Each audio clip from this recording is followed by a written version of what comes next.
Okay, welcome to Rhino Ramps International, episode 29. And welcome to perhaps the most boring episode of Rhino Ramps International, well, ever.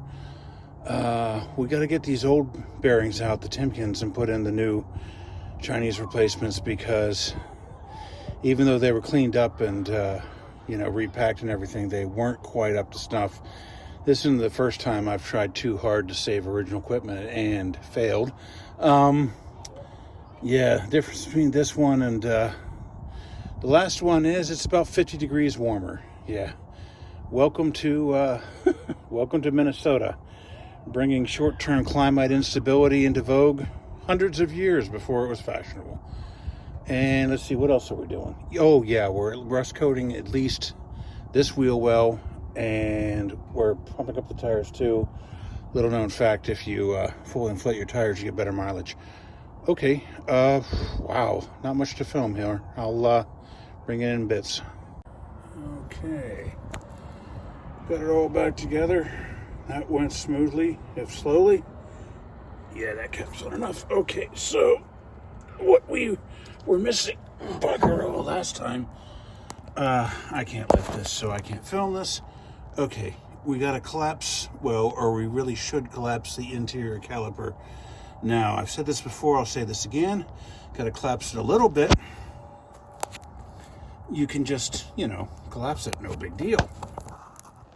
If you have to collapse it to the foam cutoff for no fathomable reasons, if you have to collapse it for any great degree, pop the cap on the master cylinder. Why? Fluids are incompressible. So, yeah, we were missing that last time we tried this, and we were missing the exhaustion. So, hopefully we'll get this back together now. Okay, a little surprise here. I honestly thought I could get it with the channel locks, no problem, but ended up having to go to this, what is this, wood clamp. Yeah, this thing has helped me many times at this. Okay, just wanted to show this here. It is indeed tapping into place. I wanted to show that. Now, I had originally intended on, rust proofing the underside and pumping up the tires, and you know what? Getting this together is, I think, is going to be enough for tonight. Hey guys, this is, wow, this is totally unplanned. Normally things with Rhino Ramps International are planned, but this one wasn't. Hair Cougar was cranking over, even though I plugged it in for the better part of an hour. Wouldn't start, oh, shut myself off for some reason. Wouldn't start, and then it went clunk, clunk, clunk. And I came out here, and I smelled plastic, and this thing, look at it, it's toasted. Yeah, no idea what this is about. Okay, yeah, we're dead in the water for right now, and I gotta get somewhere, so. Yeah, wow. Okay, let's try that again. When I took that terminal apart, there were fried and partially melted into the Babbitt pieces of wire. I don't know why this keeps happening. And I had to slam the hood 5 times and swear mightily to get it to close. I gotta tell you guys, I know some of you love Hair Cougar, but I gotta think about another car here. Here we go.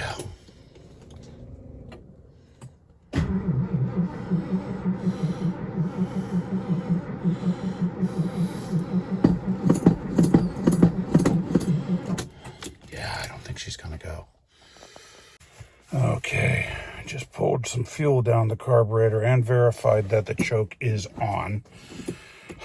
Why did I have to pull fuel down the carburetor? Doesn't make any sense. Here we go.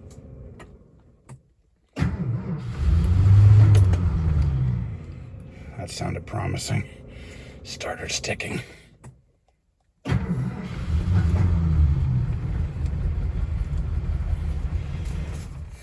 Okay.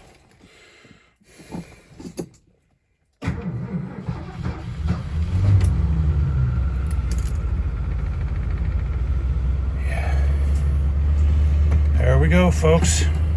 Just saying, Pennsylvania, one miracle at a time.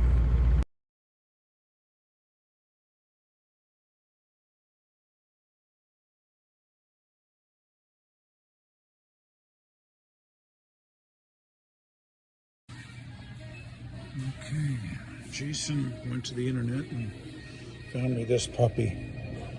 All one unit, heavy duty, nothing to slip off. It's about 10 degrees Fahrenheit. I've had a terrible day. I'm exhausted and I got to put on now, but hey, this should take care of all our troubles with that terminal and forever.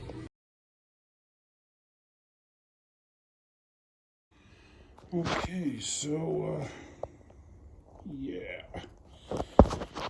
This plug-in's acting like it's not working, so first thing is check the power.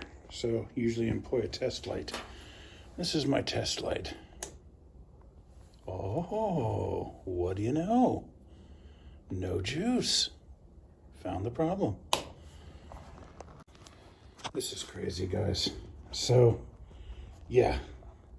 There are two lights here. There's a light switch on the wall, which you may or may not be able to see from here.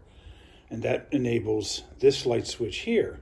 Now, the weird part is turning on this light enables the plug-in. So you have to have that light on for your plug-in to work. Madness. Okay, guys, I know the what, but I do not know the why. For some reason, this large gauge wire is not acting like a large gauge wire. It's trying to pull the current through just a small number of these. I don't know if it's broken or corrosion or what's going on, but it's smoked, you know, you can see it smoked everything. I guess a couple of times now. So I got a replacement part here, all one unit, and this should finally put this to bed. If it doesn't, we're going to tear apart this whole electrical system. Then I lost the bolt on the end of the terminal there, and I'm like, doesn't matter. For once, I don't care because, well, it's all new in the next one. Anyway, yeah, here we go. Okay, so that was almost trivial. Oh, something everybody does and nobody should is bang these things into place. I try and at least tap them and not bang them, but yeah, make sure they're loose enough. That actually came without a bolt, so yeah. And I was thinking hard starting. Maybe it's time to change this filter. It's been in there a while. Okay, we'll see. I've never had to work so hard to get a filter off. Okay, so let's take a look at what we got here. Yeah, pretty filthy with rust. Enough to be plugged. So wicks, good as they come. I don't know. I think that filter still should have worked. Well, I ran to Rochester and back on it. Not Rochester, Twin Cities, so yeah. Okay, well, yeah, didn't do any harm by changing this one. When you work on a fuel system, always check your work for leaks.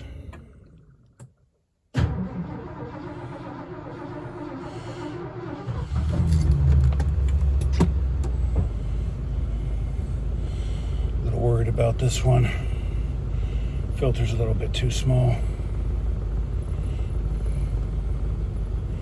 At least we know we got the terminal back there correctly. Let's see what type of RPMs it's turning. Okay, I gotta get under the hood and check that.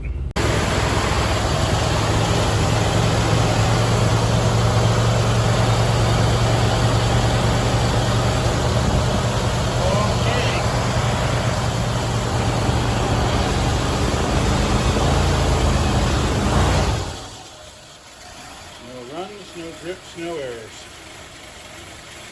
Looks like I got it first time. Okay, that's going to do it for this part of this one. I got to get back to work. My alarm just went off. Hey, watching the previous footage, I realize that I've got a vacuum line off.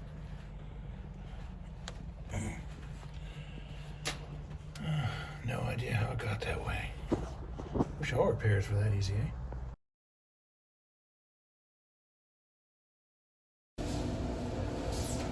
Well, I guess I'm going to end this one here. There's more work to do. I got to finish undercoating the underbody and got to pump up the tires. Pump up the tires, pump up the tires, pump up the tires. Yeah, but the spirit is willing, but the flesh is weak. Yeah, I finally figured out what I'm going to do for episode 30. I think I'm not going to have material, and then things almost providentially fall in my lap for the next episode. So, okay, guess that's going to be it. Keep between the dishes, everyone.